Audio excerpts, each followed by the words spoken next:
Was ist denn das für ein Saukrach draussen, hä? Aha. Kommst endlich, du traurige Schlampe, du. Komm sofort rein. Und hör auf mit dem Hudeli-Gägeln.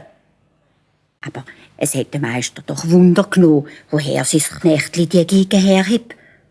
Und beim Melchen hat der Christeli angefangen auszufragen und der hat ihm alles berichtet, was er erlebt hat.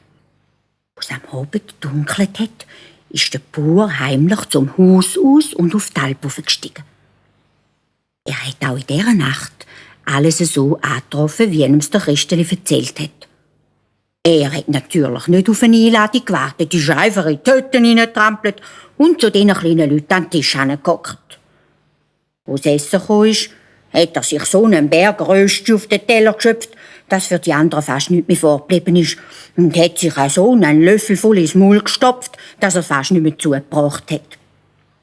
Auf einmal hat er gemerkt, dass ihn alle gelacht haben, dass sie fast verspritzt sind. Ein kleines Weibli hat es vor Giggeln so geschüttelt, dass es vom Stuhl abgetrollt ist. Mit vollem Maul hat der Meister angefangen zu futtern. Was haben Sie so blöd grinsen, hä? Ihr einfältiges Volk her. Was hat denn Hunger? Ach, so einen langen Weg, oder?